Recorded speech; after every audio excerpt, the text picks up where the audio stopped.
Academic শিক্ষা অর্জনের পাশাপাশি দক্ষতা অর্জন করতে না পারায় মনে হয় শিক্ষিতদের মধ্যে বেকারের হার বেশি হওয়ার কারণ খুব সম্ভবত।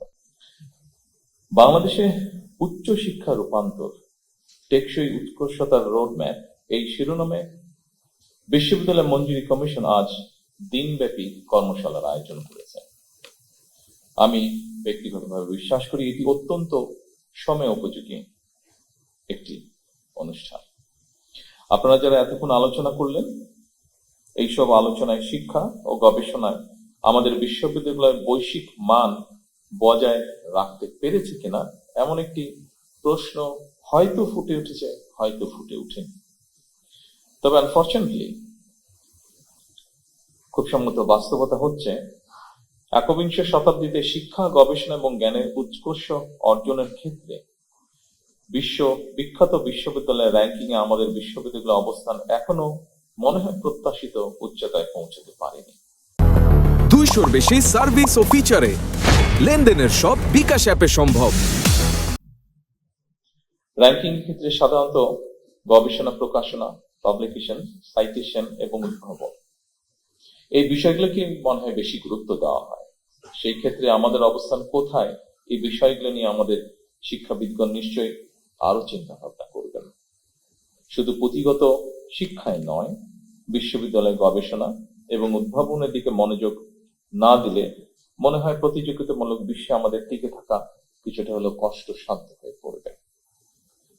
বিশ্ববিদ্যালয়ের উদ্ভাবন কিংবা গবেষণা কার্যক্রম এগিয়ে নিতে সরকার অর্থ বরাদ্দ দেবে, এটাই স্বাভাবিক।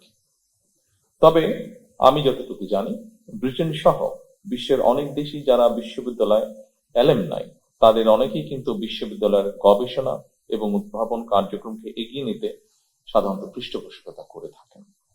এই জন্যই অনেকে বলে থাকেন শিক্ষার্থীরা হলো বিশ্ববিদ্যালয়ের প্রাণ আর অ্যালামনাইরা হলো তার মেরুদণ্ড।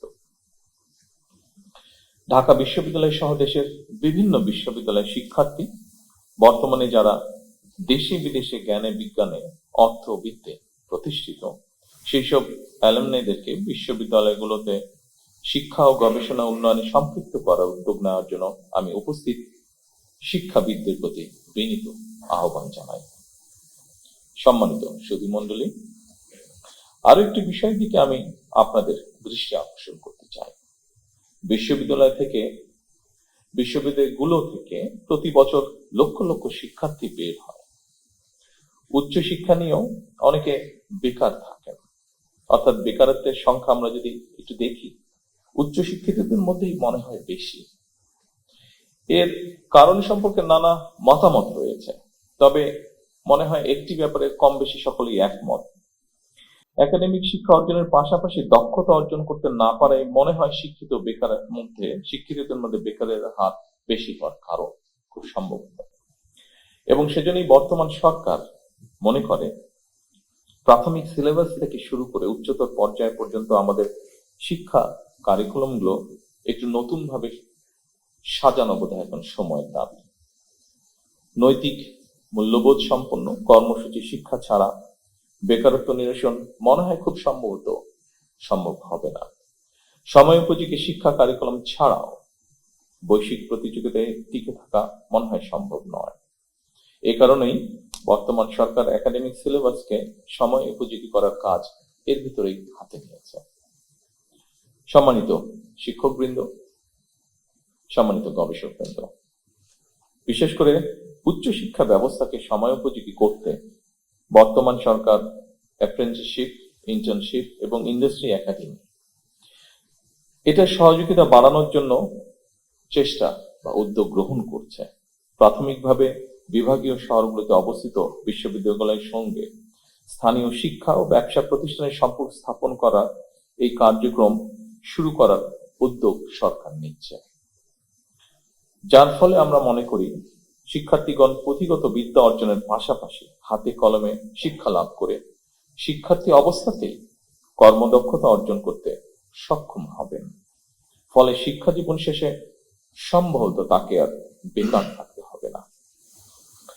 কলেজ এবং বিশ্ববিদ্যালয়ে ইনোভেটিভ বিজনেস আইডিয়া বাণিজ্যিকরণ করতে প্রতিযোগিতামূলক প্রক্রিয়ায় সিড ফান্ডিং বা ইনোভেশন গ্রান্ট প্রদান, এটারও আমরা উদ্যোগ নিচ্ছি। এবং এর উদ্দেশ্য ক্যাম্পাস থেকেই ব্যবসায়িক উদ্যোক্তা তৈরি করা। ফলে এই উদ্যোক্তারা নতুন এবং সৃজনশীল ব্যবসায়িক ধারণা বাস্তবায়ন করে দেশের অর্থনীতিতে নিশ্চয়ই অবদান রাখতে সক্ষম হবে। শিক্ষার্থী থাকা অবস্থায় কর্মদক্ষতা অর্জনের ফলে এমনও হতে পারে একজন শিক্ষার্থী চাকরির জন্য অপেক্ষা না করে নিজেই একজন উদ্যোক্তা হিসাবে বরং আরো কয়েকজনের কর্মসংস্থানের ব্যবস্থা করতে সক্ষম হবে। এইসব উদ্যোগ ছাড়াও সরকার উচ্চ শিক্ষা প্রতিষ্ঠানগুলোতে উদ্ভাবন এবং উদ্যোক্তা উন্নয়ন ইনস্টিটিউট, সায়েন্স পার্ক প্রতিষ্ঠার পরিকল্পনা করছে। দেশি বিদেশি প্রতিষ্ঠানের সাথে অংশীদারিত্বের ভিত্তিতে বিশ্ববিদ্যালয়গুলোতে বিজ্ঞান মেলা, innovation fair, product sourcing fair সহ এ ধরনের শিক্ষা ও দক্ষতা বিষয়ক আয়োজনকে উৎসাহিত করার পরিকল্পনা আমরা নিয়েছি। শুধু উচ্চশিক্ষার ক্ষেত্রেই নয়, স্কুল পর্যায় থেকেই সরকার শিক্ষা কারিকুলামে কারিগরি এবং ব্যবহারিক শিক্ষা বাধ্যতামূলক করার পরিকল্পনা গ্রহণ করেছে। সম্মানিত সুধীমণ্ডলী, বিশ্ব এখন চতুর্থ শিল্প বিপ্লবে পা দিয়েছে।